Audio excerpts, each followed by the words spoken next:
एक किसान के पास बैलगाड़ी थी। वो बैलगाड़ी किसान खेत से लेकर अपने घर की ओर जा रहा था। तभी बैलगाड़ी के नीचे नीचे उसका पालतू कुत्ता चल रहा था। कुत्ता बगल से गधा निकला तो गधे ने कहा, कहो कुत्ता भाई साहब कैसे हो?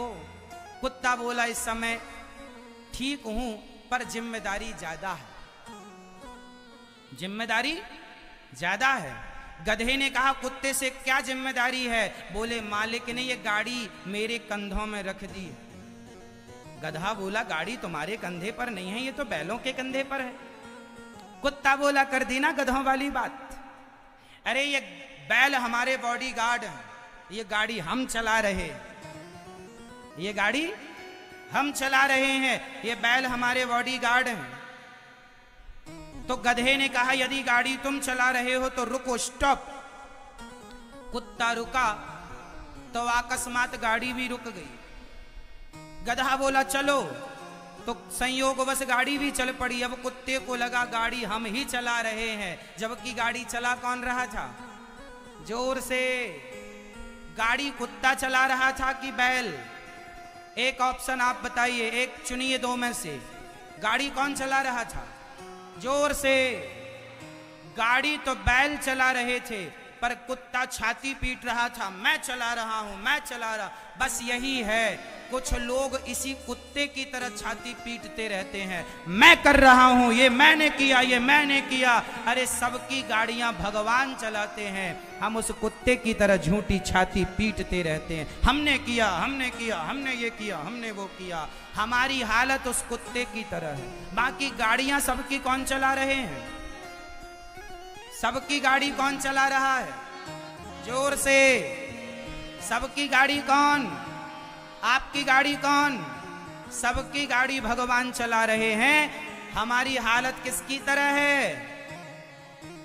बोलो, उस कुत्ते की तरह जो कह रहा है, मैं, जैसे आप लोग भी कहती हो, मैं कर रही हूं महाराज, ये सारा काम मैंने किया, 4 बच्चों को पाल पोस के बड़ा कर दिया। हाँ, तुम ही तो खींचने बैठी थी कि बड़ा कर दिया तुमने।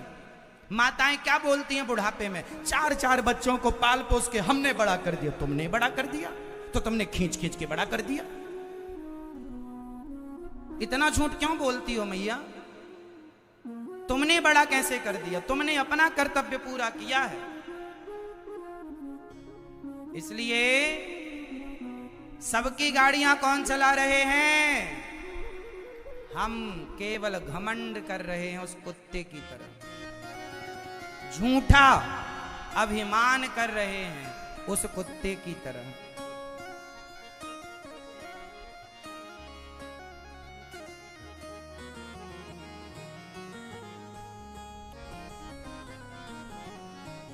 एक काम करना आप लोग, जो लोग ज्यादा घमंड करते हो उनसे कह देना कि आप अपनी औकात भूल गए हैं। हम सबको अपनी औकात याद रखना चाहिए। मेरी औकात क्या है? आपकी औकात क्या है? आओ आज हम आपकी औकात बता देते हैं, शायद आपको याद आ जाए। जब हम मरेंगे तो हमें लोग ले जा करके शमशान में जलाएंगे, और जलाने के बाद बचेगी क्या? मुट्ठी भर राख बचेगी। कल तक 50 लाख की गाड़ी में चलता था, कल तक बड़े बड़े महलों में, बड़े बड़े गद्दों में, महंगे महंगे मखमली गद्दों में सोता था। आज चिता में सोना पड़ा कि नहीं? आज आग में जलना पड़ा कि नहीं? आज मुट्ठी भर राख। अभी आपका वजन 50 किलो है, 70 किलो है, 80 किलो है, लेकिन एक दिन आएगा जब हम और आप मुट्ठी भर राख बनेंगे, और वो मुट्ठी भर राख जो है ना, वो 25 रुपए के घड़े में समा जाती है। कितने का घड़ा आता है? 25 रुपए। मैंने घड़े का रेट भी कंफर्म कर लिया है, 25 का ही है। कोरोना के बाद भी घड़े का रेट नहीं बढ़ा। घड़ा कितने का आता है? 25 रुपए का। उस 25 रुपए में तुम्हारी पूरी राख समा जाएगी, और लोग कहेंगे अस्थियां जा रही हैं। फिर लोग नहीं कहेंगे फलाने जी जा रहे हैं ना, अस्थियां। कहां गया तुम्हारा एटीट्यूड? कहाँ गया तुम्हारा अभिमान? बन गए ना मुट्ठी भर राख, आज नहीं कल बनोगे राख, इसलिए घमंड किसका करें, हम तो राख हैं, एक दिन घड़े में आ जाएंगे, घमंड अब बताओ किसका करें। इसलिए आज के बाद किसी चीज का घमंड नहीं, सदा ईश्वर का धन्यवाद, भगवान करे आप खूब धनवान बने, पर धन का अभिमान नहीं, ये सोचना कि भगवान ने धन दिया है, जरूर धन को धर्म के लिए दिया होगा कि हम कुछ अच्छा करें। आप सब लोग अपने द्वार पर एक घड़ा बांध सकते हैं ताकि आते जाते दर्शन होए, तो आपको अभिमान ना आए कि देखो एक दिन इसी के अंदर समाना है। तो हमारी और आपकी राख घड़े में आएगी कि नहीं? आप में से कितनों की राख घड़े में आएगी? एक दिन आएगी। तो अब घमंड किसका रहेगा?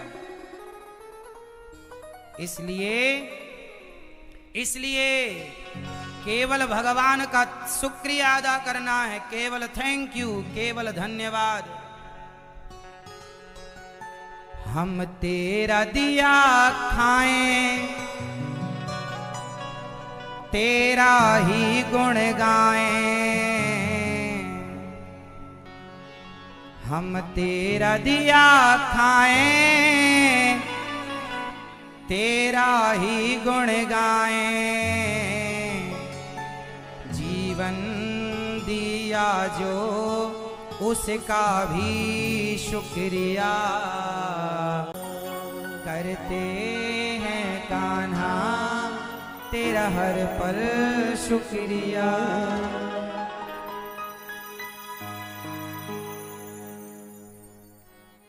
तो भगवान का सदा धन्यवाद कि ईश्वर हमें इतना कुछ दे रहे हैं, इतना जितना दिया है इतने के लायक हम थे ही नहीं।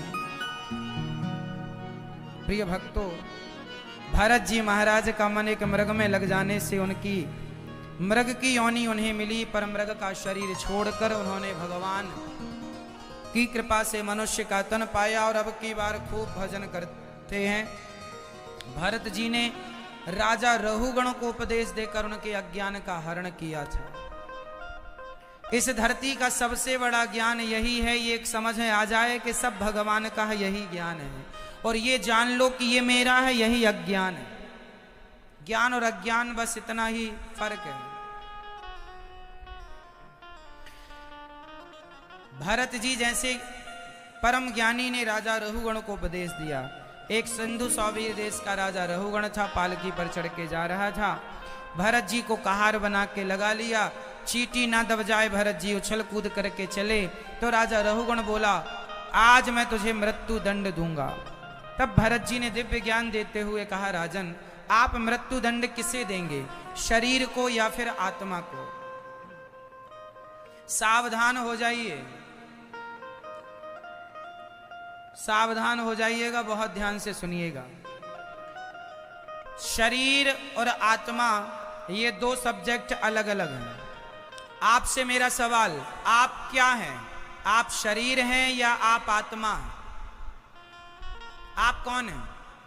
आप कहती हो मेरा नाम रामबाई है, मेरा नाम गीता है, सावित्री है, सुलोचना है, उर्मिला है, सीता है, राधा है, मेरा नाम ये है। जो नाम आपका है एक्चुअली आप वो नहीं है जो आपका नाम है। अच्छा ये बताइए, ये दास अनिरुद्ध को अनिरुद्धाचार्य कहते हैं, बताइए अनिरुद्धाचार्य किसका नाम है? आप हमारी तरफ उंगली करेंगे, आपका नाम अनिरुद्धाचार्य है, तो हमारी तरफ किस में? हमारे शरीर में ये आंख है, इसका नाम क्या है? जोर से बोलते चलो, इसका नाम क्या है? आंख। इसका नाम कान। आंख इसको कहते हैं, कान इसको कहते हैं, गाल इसको कहते हैं, अधर इसको कहते हैं, माथा इसको, सिर इसको, गला इसको, हृदय इसको, भुजाएं इसको, पेट इसको, यदि हमारे हर शरीर का एक एक नाम है, तो बताइए फिर अनिरुद्धाचार्य किसका नाम हुआ? क्या आंख को अनिरुद्धाचार्य कहते हैं? क्या कान को?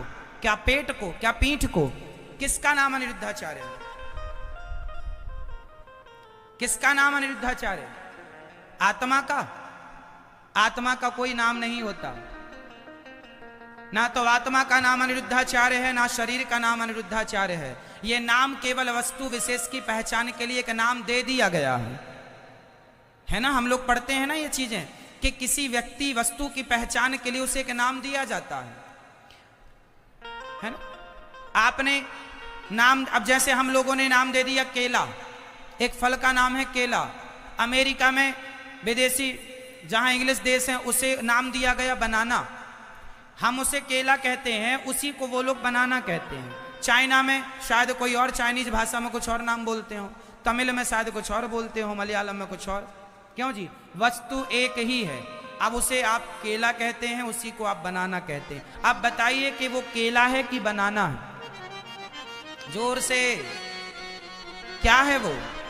ना वो केला है ना वो बनाना है, उसके पहचान के लिए नाम दिया गया। वो एक फल है जो प्रकृति ने दिया है और समय आने पर वो नष्ट हो जाएगा, उसका कोई नाम नहीं है, वो पहचान के लिए नाम दिया गया है कि इसको हम बनाना कहेंगे, इसको एप्पल कहेंगे, इसको मैंगो कहेंगे, इसको सेब कहेंगे, इसको आम कहेंगे, इसको संतरा कहेंगे। ये एक नाम दिया गया है, किसी का नाम मैंगो नहीं है।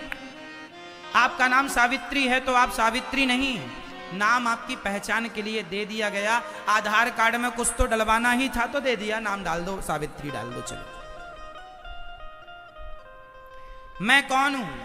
मैं शरीर नहीं हूं, मैं आत्मा हूं। मैं कौन हूं? जोर से, मैं कौन हूं? आत्मा हूं। अब बताओ, आत्मा मरती है कि शरीर मरता है? कौन मरता है? जोर से। शरीर मरता है, शरीर मरता है।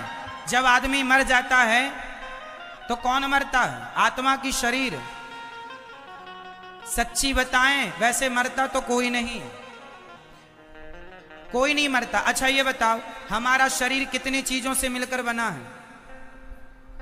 हमारा शरीर कितनी चीजों से मिलकर बना? ये भागवत जी का बड़ा गहरा सब्जेक्ट हम समझा रहे हैं, बहुत कठिन विषय होता है ये भागवत जी का। समझ लो तो अच्छा है, भागवत जी का ही विषय है, अब समझ लो तो अच्छा है।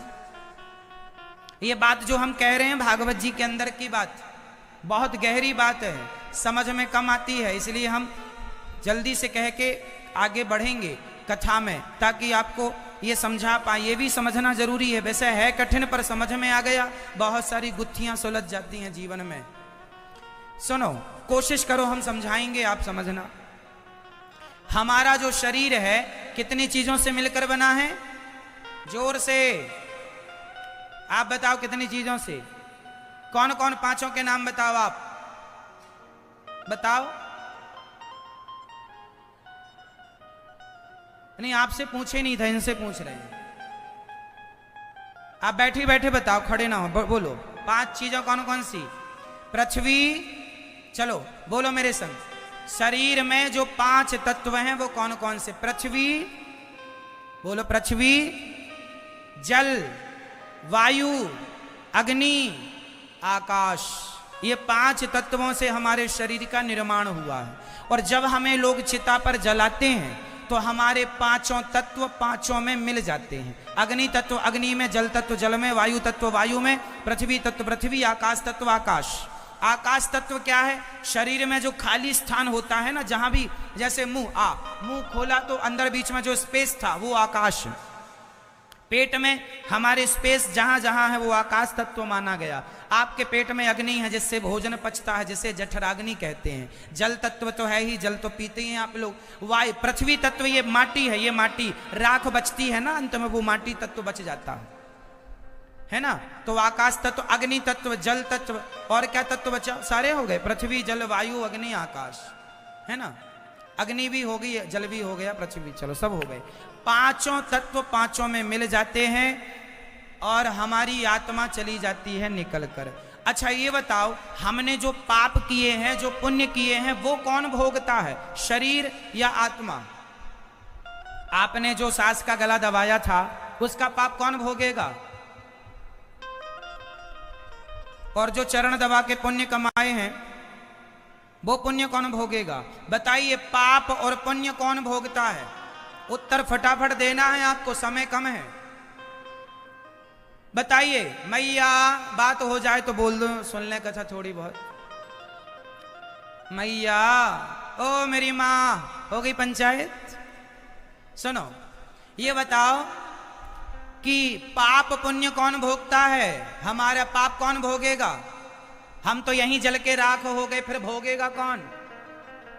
आत्मा काहे भोगेगी? आत्मा नहीं भोगती। नैनम छिंदंती शस्त्राणी नैनम दहती पावका, गीता में लिखा है आत्मा को कोई सुख नहीं होता, कोई दुख नहीं होता, आत्मा कुछ नहीं भोगती। आत्मा केवल एनर्जी देती है, शरीर को पावर देती है।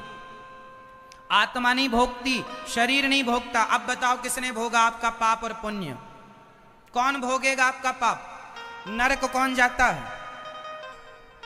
बताओ। अब हम बता दें, हमारे पास कितने शरीर हैं? आपके पास कितने शरीर हैं? जोर से। एक है तो एक बोलो, दो हैं तो दो बोलो, तीन है तीन बोलो, चार है चार बोलो, पांच। जिसके पास एक शरीर है वो हाथ उठाएगा। इसलिए बोला करता हूं कथा टीवी पर सुना करो, ये अज्ञान मिटेगा। शरीर एक नहीं होता, शरीर तीन होते हैं। शरीर कितने होते हैं? मैं प्रमाण कर रहा हूं, अभी मैं आपको समझाऊंगा, सब बात समझ में आएगी। इसलिए बोलते हैं कथा सुना करो। मेरी मां पंचायत में लगी रहती हो दिन भर, कथा आती है साधना चैनल पर। गृहस्थी हो, हर गृहस्थ को 10 मिनट ही सही सत्संग रोज करना चाहिए।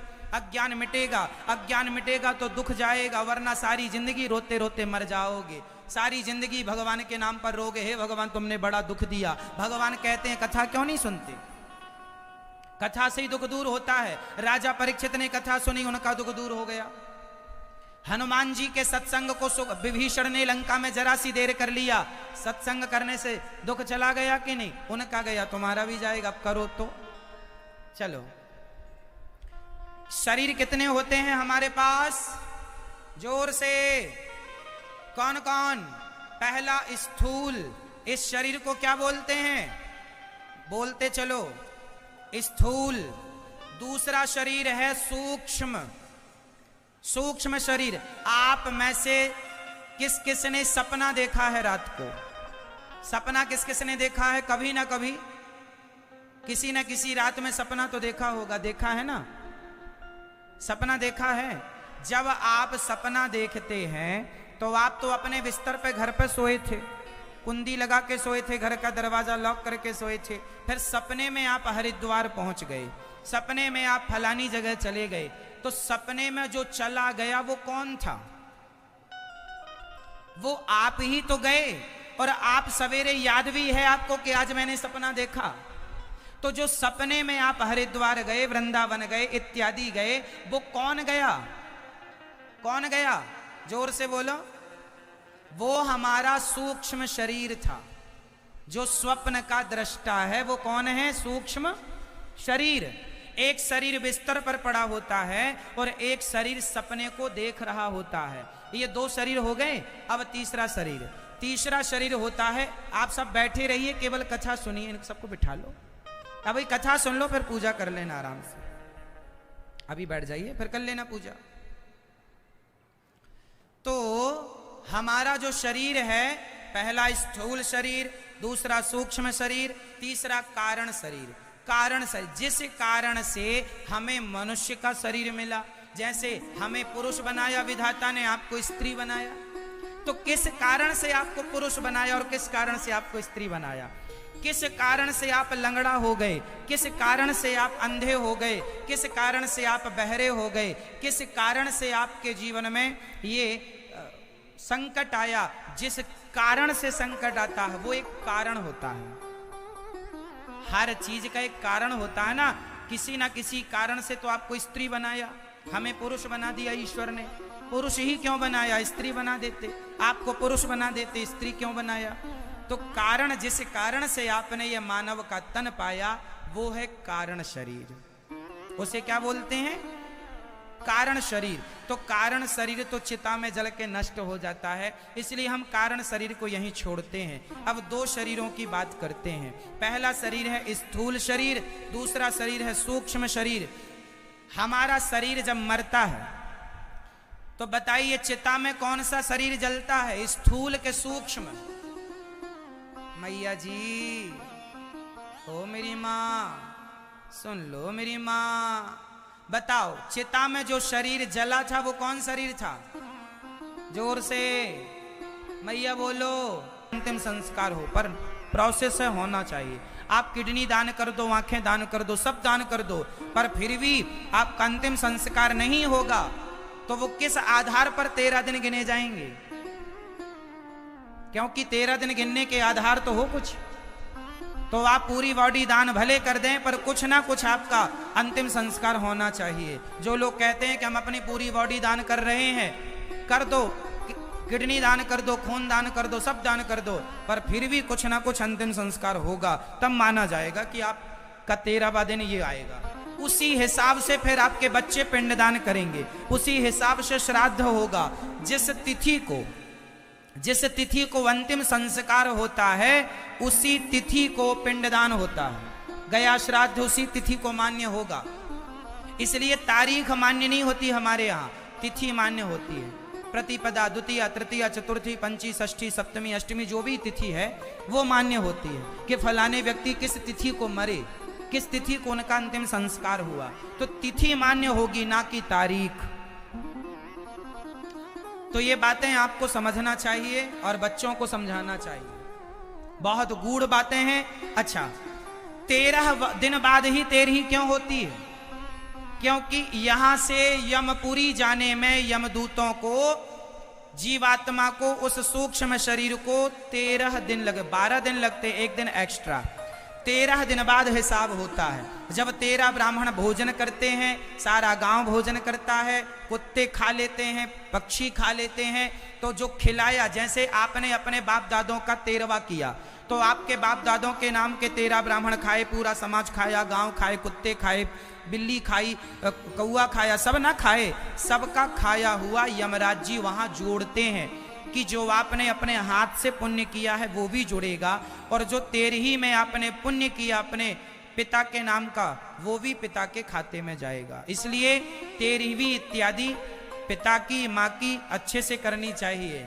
ब्राह्मणों को बुलाकर श्रद्धा से पांव पूज करके, प्राण धो करके, और ब्राह्मणों को, 13 ब्राह्मणों को कहते हैं, एक ब्राह्मण जब खाता है और एक ब्राह्मण जब आपके भोजन से तृप्त होता है, उसके शरीर में जितने रोम होते हैं, रोमे, उतने जन्म तक आप जिसके नाम से खिला रहे हैं, उतने जन्मों तक, उतने वर्षों तक वो भगवान के धाम में वास करता है। वो प्राणी एक ब्राह्मण को खिलाने का ये पुण्य है। तो 13 का कितना होगा? इसलिए 13 ब्राह्मण कम से कम, ज्यादा से ज्यादा तो जितने मिल जाएं। इसलिए 13 ब्राह्मण यमराज जी के पास है। हिसाब किताब कैसे होता है? चलो जी, आपका हिसाब निकालो, कितना पाप किया आपने, जन्म से मृत्यु तक जो जो पाप किया, पुण्य किया, यमराज जी सारा लेखा जोखा करते हैं, और पाप अलग करते हैं, पुण्य अलग आपका। अच्छा ये बताओ, आप लोगों का जब हिसाब होगा तो आपका पाप ज्यादा निकलेगा कि पुण्य? आप बताओ, आप बताओ, पाप ज्यादा निकलेगा? आप बताओ, आपका क्या ज्यादा निकलेगा, पाप की पुण्य? आप बताओ, पाप ज्यादा निकलेगा। सबको पता है पाप ही निकलना, तो क्यों कर रहे हो पाप?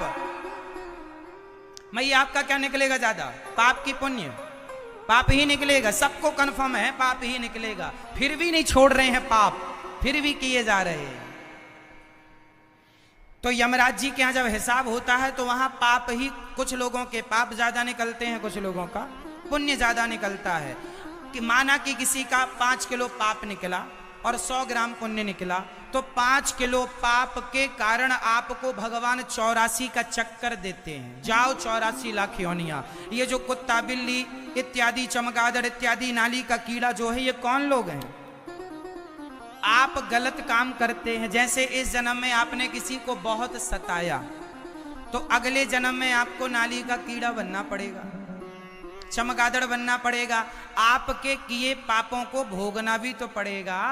आप लोग जो पाप कर रहे हैं, भोगेगा कौन? कौन भोगेगा? आप ही भोगेंगे। तो कैसे भोगेंगे? नाली का कीड़ा बनाएंगे भगवान, चमगादड़ बनाएंगे, कुत्ता बनाएंगे, सुअर बनाएंगे, गधा बनाएंगे, सब योनियों में भेज भेज करके और भोगाते रहेंगे। जो लोग भगवान को भूल कर केवल बच्चों की जिम्मेदारी, बेटा मेरा बेटा मेरा बेटा मेरा बेटा, बोझा ढो रहे हैं, बोझा ढो रहे हैं, इनको गधा बनाते हैं ताकि तुम बोझा ढोते रहो। जब आपके 5 किलो पाप खत्म हो जाते हैं तब यमराज जी के पास हम जाते हैं, महाराज हमारा 100 ग्राम पुण्य था, उस पुण्य के बल पर यमराज हमें फिर मनुष्य का एक बार तन देते हैं, जाओ अब मनुष्य बनाकर भेज रहे हैं पुण्यों के बल पर, अब कोई पाप ना करना, कोई गलत काम ना करना। बड़े भाग्य मानुष तन पावा, बड़े भाग्य से मानव का तन मिला है मैया, गलत ना करो, कर्म दंड भोगने पड़ेंगे। पता नहीं क्यों नहीं समझते आप लोग, तुम्हारा किया तुम्हें भोगना पड़ेगा। यहां हम और आप कुछ दिनों के मेहमान हैं, आगे तो यहां से सबको वहीं जाना है, इसलिए ना किया करो पाप, बड़ा दंड मिलता। 28 प्रकार के नरक होते हैं। सुखदेव भगवान राजा परीक्षित, सुखदेव भगवान कहते हैं राजा रघुगण भरत जी के ज्ञान से मुक्त हो गया, भगवत धाम को दोनों गए। 28 प्रकार के नरकों का वर्णन सुखदेव भगवान ने किया। रौरव, महारौरव, तामिश्र, अंध तामिश्र, जो जैसा पाप करता है वैसे नरक में जाता है। अच्छा ये बताइए, आज कोई अंधा है, कोई लंगड़ा है, कोई बहरा है, कोई काना है, क्यों है? यही तो कर्म दंड है। नाली का कीड़ा तो बनना ही पड़ेगा, पर मनुष्य बनकर भी यदि तुम ज्यादा पापी हो तो वो सब भोगने के बाद भी कुछ पाप बचेंगे जो मनुष्य का तन पाकर भोगना पड़ेगा। अंधा बन के, लंगड़ा बन के, बहरा बन के, काना बन के भोगते रहो, ये तुम्हारे पाप ही हैं। किसी ना किसी जन्म में तुमने पाप किया होगा जिसके फल स्वरूप आज तुम्हें यह दंड मिल रहा है। इसलिए कहता हूं ना किया करो गलत, किसी का दिल ना दुखाओ, ना करो गलत, भोगना पड़ेगा, बहुत महंगा पड़ेगा। कोई नहीं आएगा हाथ बटाने, कोई नहीं आएगा भोगने के लिए, हम किए हैं सो हम ही भोगेंगे। हम आपको एक थप्पड़ मार दें गाल में तो एक थप्पड़ का भी हिसाब हमें चुकाना पड़ेगा। हम आपसे एक झूठ कह दें उसका भी हिसाब चुकाना पड़ेगा। हम आपको गालियां दे दें उसका भी हिसाब चुकाना पड़ेगा। यहां तक कि शब्दों का भी हिसाब, जो आप लोग पड़ोसन के संग खड़े होकर दिन भर चुगली करती हो ना, इसका भी हिसाब देना पड़ेगा। इसलिए दिया था तुम्हें जिह्वा, अगले जन्म में जीभ को भगवान काट देंगे और बीच से तुम काट के जीभ करते रहना टर टर टर। भगवान ने इतनी अच्छी जिह्वा दी है, इतना अच्छा मुंह दिया है, भगवान का चिंतन करो, भगवान का नाम जपो, लेकिन आप निंदा चुगली करती हैं, मेंढक बना के भेजेंगे अगले जन्म में। इसलिए गलत तो गलत। बताइए, भीष्म पितामह जैसों को कर्मदंड भोगने पड़े कि नहीं? भीष्म पितामह को बाणों की सैया पर लेटना पड़ा, हाँ या ना? जोर से। भीष्म पितामह को बाणों की सैया पर लेटना पड़ा, क्यों? उन्होंने एक सांप को पिछले जन्म में मरे एक सांप को, तड़पता हुआ सांप को कांटों के ढेर में फेंक दिया था, कांटे चुभ गए ढेर सारे और सांप तड़प तड़प कर मर गया, जिसके कारण भीष्म पितामह को भी बाणों की सैया पर लेटकर पिछले किसी जन्म का किया पाप का दंड भोगना पड़ा। जब भीष्म पितामह जैसों को कर्म दंड भोगने पड़े तो हम ऐरे गहरे नत्थु खैरे, हम कहाँ किस खेत की मूली हैं? भोगना तो सबको पड़ेगा। बचा कौन? नाम बताओ जो बच गया हो। कौन बच गया जिसे कर्मदंड ना भोगना पड़ा हो? भीष्म पितामह के संग स्वयं भगवान के पिता दशरथ जी, उन्होंने यदि श्रवण कुमार को दुखी किया, उनके माँ बाप रोए तो उन्हें भी अपने बच्चे के लिए रो करके मरना पड़ा। जैसी करनी वैसी भरनी, कर्मदंड दशरथ जी को भोगना पड़ा, कर्मदंड पितामह भीष्म को भोगना पड़ा, तो आप और हम बच जाएंगे। इसलिए कहता हूं, किसी को दुख ना, किसी को दोष ना दीजिएगा। तुम्हारे कारण हमें दुख मिला, कोई किसी को दुख नहीं देता। हर व्यक्ति अपने कर्मों का फल स्वयं भोगता है। न देना दोष किस्मत को, विपत्ति तो सब पे आती है। विपत्ति आई राजा दशरथ पे, राम जब जा रहे थे वन को।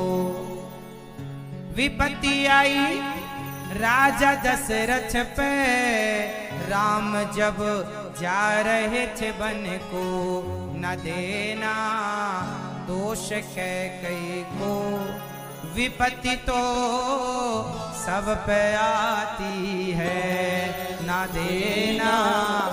आप कहती हो महाराज जी हमारा पति बड़ा दुष्ट है, महाराज जी हमारी पत्नी बड़ी दुष्ट है। दुष्ट इसलिए है तुम्हारे किसी जन्म के पाप का दंड ही तुम्हें पत्नी और पति के रूप में मिला है, भोगना पड़ेगा।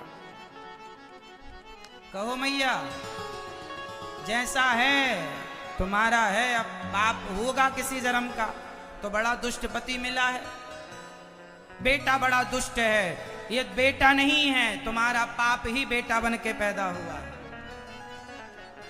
तुम्हारा बेटा बहुत अच्छा है, जरूर तुमने पिछले जन्म में बहुत अच्छा कर्म किया होगा, उस अच्छे कर्म से तुम्हारा अच्छा कर्म ही तुम्हारे को बेटा बन के प्राप्त है, जो तुम्हारी सेवा करके तुम्हें प्रसन्न रखता है। तुम्हारा किया ही तुम्हें मिलेगा, अच्छे का अच्छा और बुरे का।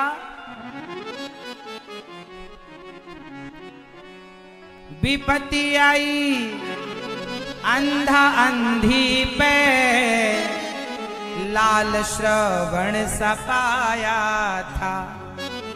बेटा श्रवण कुमार ही क्यों ना हो, पर किस्मत में दुख है तो भोगना पड़ेगा।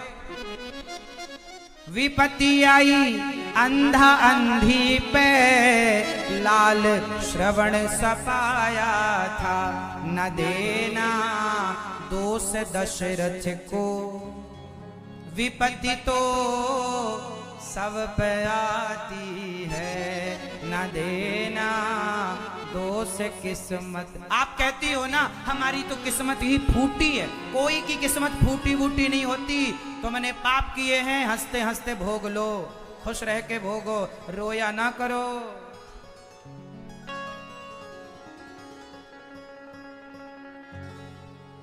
विपत्ति आई नारी द्रौपदी पर, सभा में चीर हरण करते। विपत्ति आई नारी द्रौपदी पर, सभा में चीर हरण करते। न देना दोष कौरवों को, विपत्ति तो सब पे आती है, न देना दोष किस्मत को, विपत्ति तो सब पे आती है। तो बताइए हमारे दुख का जिम्मेदार कौन? जोर से और जोर से। यदि दुख से बचना है तो एक उपाय है, भगवान की शरण में आ जाओ। अजामिल नाम के एक पंडित जी थे, अपनी पत्नी को छोड़कर दूसरी वैश्या से विवाह कर लिया, 9 बच्चे पैदा किए। जब 10वीं बार उनकी वैश्या नाम की स्त्री अर्थात जो वैश्या थी, जब वो गर्भवती हुई तो साधु संत आए और अजामिल ने उन्हें भोजन खिलाया। तो संतों ने कहा जब हम रोटी खा ही चुके हैं तो इसका उद्धार करके ही रहेंगे। तो अजामिल के छोटे बेटे का नाम रख दिया, जब तुम्हारा बेटा हो तो इसका नाम रख देना नारायण। क्या नाम रखना? नारायण नाम रख देना। अजामिल को संत कहकर चले गए, नाम नारायण रखा। जब अजामिल 88 साल का हो गया, और नहीं, अरे बच्चों में इतना ना उलझ जाओ कि उस परमात्मा को भूल जाओ जिसने तुम्हें ये संसार में आने का एक मौका दिया, एक अवसर दिया है। अंबिकापुर में एक लड़की का साथ विवाह होने के लिए तैयारी चालू हो गई। उसका होने वाला पति आया लड़की देखने के लिए। तो अंबिकापुर की लड़की थी, उसको देखने वाला उसका होने वाला पति आया। तो उसने देखने के बाद मुंह दिखाई, उसने अपनी पत्नी, होने वाली पत्नी को एक अंगूठी पहना दी। अंगूठी, जब अंगूठी पहनाई, पति उसका होने वाला तो चला गया। अब वो अपनी सखियों से कह रही है, देखो मेरे पति ने मुझे अंगूठी दी, देखो देखो। सबको दिखा रही है, देखो देखो कितनी सुंदर है, देखो देखो कितनी अच्छी है, कितनी अच्छी। वहां से एक संत जी गुजर रहे थे, बहुत हंसे। संत जी को हंसता देख उस लड़की ने कहा, महाराज आप क्यों हंस रहे हैं? संत ने कहा, अरे बेटी, जिसने तुझे अंगूठी दीनी यार ने, उसको करती याद। तेरे यार ने तुझे अंगूठी दी, उसे तो याद करती है, उसे तो दिखाती है, लेकिन जिस परमात्मा ने अंगूठी पहनने को उंगली दी है उसे भूल गई तू। अंगूठी देने वाला तो याद रहा, पर उंगली देने वाला भूल गया। क्यों जी, हम लोग यही तो याद करते हैं, फलाने ने अंगूठी दी। जिसने अंगूठी दी उसे याद किया, जिसने उंगली दी उसे भूल गए। जिसने हार दिया उसे याद रखा, जिसने गला दिया उसे भूल गए। जिसने नथ दी उसे याद रखा, जिसने नाक दी उसे भूल गए। क्या बताएं, यही तो विडंबना है। हम ये नहीं कहते कि आप पैसा ना कमाओ, भगवान करे आप खूब पैसा कमाओ, खूब धनी बनो, पर काम करते हुए, धन कमाते हुए अपने भगवान को ना बिसारिएगा, भगवान को ना भूलिए। हे नाथ, मैं आपको सदा याद करती रहूं, करता रहूं। ये सब भगवान का है, नाक भी उसकी, कान भी उसका, ये हृदय भी उसका, सब कुछ भगवान का।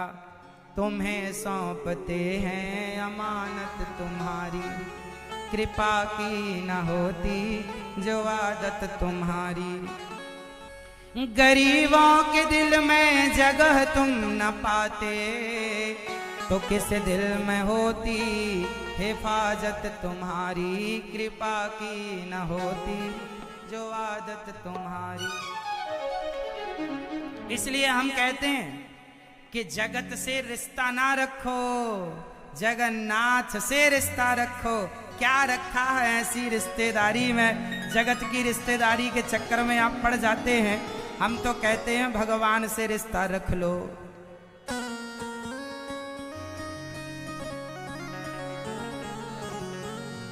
क्या रखा है ऐसी रिश्तेदारी में? अजामिल ने सबसे रिश्ता तोड़कर गोविंद से नाता जोड़ लिया, और आप लोग रोती हो, अरे महाराज फलाने के घर से निमंत्रण नहीं आया, शादी कर ली। जितना कम रिश्ता, जितने कम रिश्तेदार उतना सुखी, लेकिन आपको तो दुखी होने का अब अभ्यास ही हो गया है।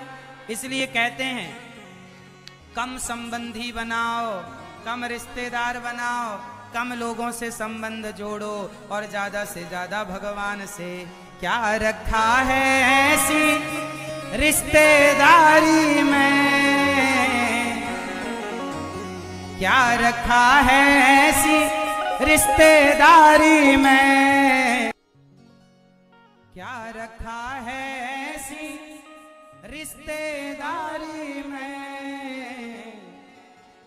हमें रख लेना मेरे श्याम तेरी दरबारी में। अजामिल जैसे पापी का भगवान की कथा, भगवान के नाम से उद्धार हुआ। एक बार इंद्र ने अपने गुरुजी का अपमान कर दिया, जिससे गुरुजी नाराज होकर के चले गए, और विश्वरूप को अपना गुरु बना करके इंद्र ने यज्ञ कराया। त्वष्टा ऋषि ने यज्ञ करते समय राक्षसों को आहुति दी, और इंद्र ने अपने गुरुजी का सिर काट दिया। जब उन्होंने देवताओं के संग राक्षसों को आहुति दी, इंद्र को ब्रह्म हत्या लगी। इंद्र ने अपनी ब्रह्म हत्या बांटी और वृत्तासुर को प्रकट कर दिया महर्षि त्वष्टा ने। और इंद्र से लड़ने जब वो आए तो उन्होंने त्वष्टा ऋषि के भेजे वृत्तासुर ने भगवान की स्तुति की। जब दधीची ऋषि की हड्डियों का वज्र देखा तब अहम हरे तब पादई कमूला दासानुदासो भविताश्मि भूया, ऐसी प्रार्थना भगवान से की। हे प्रभु, मैं सदा आपका गुणगान करता रहूं, सदा आपकी शरण में बना रहूं। राजा परीक्षित ने प्रश्न किया, हे गुरुदेव, आखिर कौन सा पुण्य किया था इस वृत्तासुर ने कि ये राक्षस होकर भी भगवान का स्मरण से बना रहा? इसने भगवान को भुलाया नहीं। तब महर्षि सुखदेव भगवान कहते हैं, परीक्षित सुनो, ये वृत्तासुर इस जन्म का तो वृत्तासुर है, पिछले जन्म का एक बहुत बड़ा धर्मात्मा राजा था। अब बहुत ध्यान से सुनेंगे सब लोग। एक चित्रकेतु नाम के एक राजा थे। एक अच्छी कथा मैं आपको सुनाने जा रहा हूं। चित्रकेतु नाम के एक राजा थे। उन राजा की बहुत सारी पत्नियां थीं, पर दुर्भाग्य देखिए किसी को संतान नहीं थी। राजा ने बहुत पूजा पाठ कराई पर संतान नहीं हुई। एक दिन गांव में संत आए, संतों की खूब सेवा की तो महर्षि ने एक फल दिया, फल खिलाया। पत्नी कुछ दिनों बाद गर्भवती हुई और उनके गर्भ से एक बच्चा हुआ। कृतद्युति नाम की पत्नी को एक बेटा हुआ। तो जिस रानी को बेटा हुआ राजा उसे ज्यादा लाइक करने लगे, पसंद करने लगे। अन्य रानियां जो थी उन्हें राजा अब देखते भी नहीं है। उन रानियों के अंदर ईर्ष्या हो गई, जलन हो गई और उन रानियों ने उस 5 साल के बच्चे को जहर देकर के मार डाला जलन के कारण। जब बच्चा मरा तो वो सारी रानियां रोने आ गई। नारद जी आए, राजा रो रहे थे। राजा को नारद जी ने समझाया, महाराज इतने बड़े ज्ञानी हो आप, क्यों रो रहे हैं? तब कहा कि महाराज मेरा बेटा देखो चला गया। नारद जी ने समझाया कि ये आपका कोई बेटा नहीं था, अपना समय पूरा करने आया। नारद जी की बातें समझ नहीं आई, पुत्र मोह राजा को ज्यादा था। तब नारद जी ने कृपा करके उस बच्चे को जीवित कर दिया। उस बच्चे से अब राजा जाकर के गले लगने लगे तो उस बच्चे ने कहा, खबरदार, आप किसे अपना बेटा कह रहे हैं? अरे तुम मेरे बेटे हो।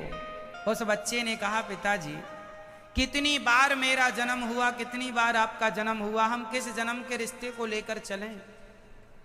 इस धरती पर कोई किसी का नहीं है, सब अपना काम धाम पूरा करने आए हैं। पत्नी का काम पूरा हुआ, पत्नी निकल जाएगी। पति का काम पूरा हुआ, पति चला जाएगा। ना पत्नी ज्यादा दिन रुकने वाली है, ना पति। क्यों जी? आप लोग कहते हो हम 7 जन्म के संगी साथी हैं। हमारा पति पत्नी का रिश्ता 7 जन्म का। 7 जन्म तो छोड़ दो, इसी जन्म में चला जाएगा छोड़ के, या तुम चली जाओगी या वो चला जाएगा।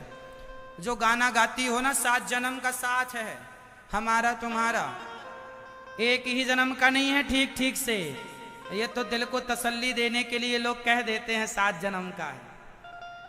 जिसका नालायक है वो कहती है इसी जन्म में पिंड छूट जाए। जिसका अच्छा है वो 7 जन्म का गाना गाती है। कोई 7-8 जन्म का नहीं है। अगला जन्म कहीं और होगा आपका, अपने कर्मों के अनुसार होगा।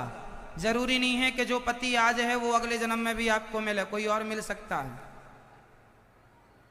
इसलिए 7-8 जन्म छोड़ो, इस जन्म को ठीक से निभाओ, इस जन्म में खुश रहो। और ये जो आपका पति है, ये आपकी पत्नी है, ये सब कुछ दिनों के हैं। स्टेशन आते ही सब अपना अपना स्टेशन उतरते चलेंगे। बताओ, ये बताओ, पति पत्नी में 2 में से एक को पहले जाना पड़ेगा, क्या ये बात सही है? हाँ या नाम उत्तर दो। पति और पत्नी 2 में से एक को पहले जाना पड़ेगा। अब पहले कौन जाएगा ये मुझे नहीं पता, भगवान जानते हैं, पर जाना पड़ेगा एक को, ये मुझे पता है। क्या ये आपको पता है? बोलो हाँ या ना। ये मैया को बोलो फोन रख दें।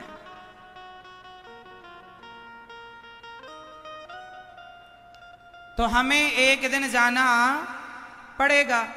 इसलिए सुनो मेरी माँ, थोड़े देर के लिए, थोड़े दिनों के लिए अपने पति से भी मन हटाओ। एक दिन नहीं रहेगा तो रोगी, मेरा पति चला गया। अभी से अभ्यास बना लो कि कभी कभी आप लोग एक दूसरे के बिना भी रहने की कोशिश करेंगे, क्योंकि एक दिन रहने का अभ्यास करना ही पड़ेगा।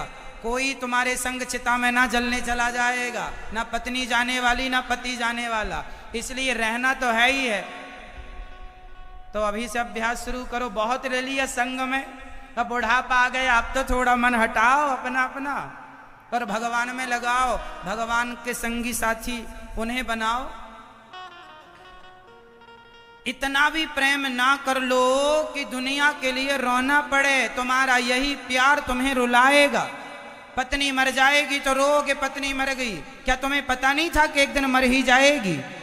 पति मर गया, लोग रोते मरा पति मर गया। क्या तुम्हें पता नहीं था कि एक दिन मर जाएगा? जब पता था तो कोशिश अभ्यास क्यों नहीं बनाया? अभ्यास करो, एक दिन उसके बिना रहना ही पड़ेगा। रोने से वापस आ जाए तो हम सब रो लेते हैं मिलके। क्यों मैया, क्या सही है? रोना सही है या विवेक से जीवन जीना सही है, ज्ञान से? हाँ, अरे बुढ़ापा आ गया, दाढ़ी मूछे पक गई, दांत मात गिर गए, अब तो मन हटाओ उस पत्नी पति से, अब भगवान के भरोसे रहो। एक भगवान के सिवा कोई ना काम आए, लेकिन नहीं, बुढ़ापे में भी आपको छोड़ी नहीं जाती पत्नी। बूढ़े आदमी भी, बूढ़े लोग भी बड़ा परेशान रहते हैं पत्नियों के लिए। माए के चली जाए तो 4 फोन लगाते हैं, कब आओगी? अरे राखी बांध के आ जाएगी, इनको चैन नहीं पड़ रही है एक दिन भी। इसलिए आदत बनाओ रहने की, रहना पड़ेगा। हंस के रहो या रो के रहो, कोई तुम्हारा नहीं है। ना पत्नी संग चलेगी, पत्नी कहां तक जाएगी? दरवाजे तक।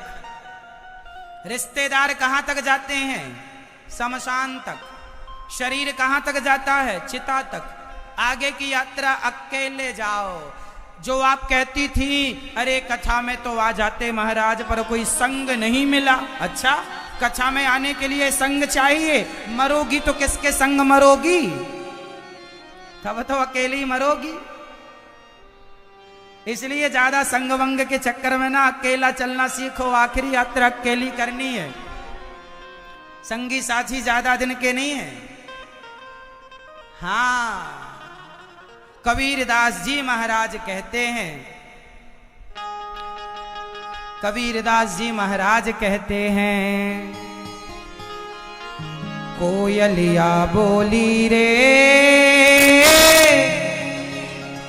अमवा की डाल अपनों को नहीं आरे, बिना राम रघुनंदन अपनों को नहीं आरे। कोई नहीं है मेरा भगवान के सिवा। मात कहे यह पुत्र हमारा, बहन कहे भाई मेरा रे भैया, बहन कहे भाई मेरा, भाई कहे यह भुजा हमारी, नारी कहे नर मेरा अपनों को नहीं आरे। माँ कहती है मेरा बेटा, पत्नी कहती है मेरा पति, कोई नहीं है। जब आदमी मर जाता है लोग रोते हैं। 13 दिन तक पत्नी रोवे, 6 महीना सगो भाई रे भैया। शायद तब के भाई रोते रहे हो 6 महीने, आजकल तो एक दिन नहीं रोए, बोला ठीक मर गया, उसकी संपत्ति आ जाएगी यहाँ। 13 दिन तक पत्नी रोवे। पति के मर जाने पर पत्नी कितना रोती है? रोती रोती थक जाती है बेचारी, कितना रोए, चुप हो जाती है। 13 दिन बाद फिर कम होने लग जाता है दुख।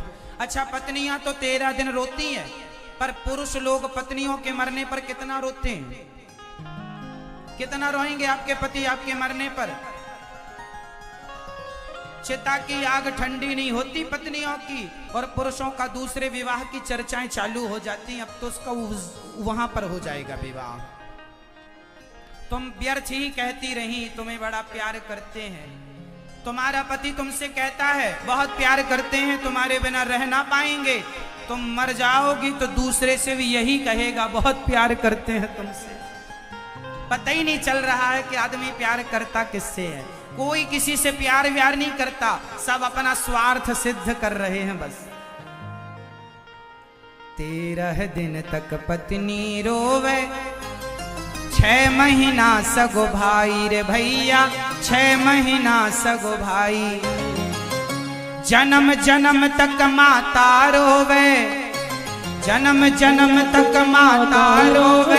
हंस अकेला जाई अपनों को नहीं आरे, बिना राम रघुनंदन अपनों को नहीं आरे। पत्नी कैसे रोती है? माथे पकड़ कर पत्नी रोवे, बाह पकड़ सगो भाई रे भैया, बाह पकड़ सग भाई, पेट पकड़ के माता रोवे, पेट पकड़ के माता रोवे, कर गए आस पराई अपनों को नहीं आरे, बिना राम रघुनंदन अपनों को नहीं आरे। पत्नी माथा पकड़ कर रोती है, सिंदूर उजाड़ दिया, भाई भुजा पकड़ कर, माँ पेट पकड़ कर रोती है, पराया कर दिया, किसके घर जाऊंगी, कहाँ रोटी खाऊंगी, कौन खिलाएगा, कौन सेवा करेगा। अब लो भैया, कहते थे मेरा मेरा मेरा, हाँ 550 बाराती आ गए। जब मरेंगे तो लोग आएंगे ना। 550 बाराती आ गए, ले चल होई रे भैया, ले चल होई। आपके मरने में जो लोग आते हैं ना, उन्हें बड़ी जल्दी होती है, अरे जल्दी ले चलो, जल्दी ले चलो, जल्दी जलाओ जल्दी। उस दिन भी वो जल्दी में रहते हैं जिस दिन आप मर जाएंगे। किसी को फर्क नहीं पड़ता कि आप जिंदा हैं कि मर गए। लोग तो अपना व्यवहार चुकाने आते हैं कि तुम्हारे मरने में हम आए हैं तो हमारे मरने में तुम आ जाना।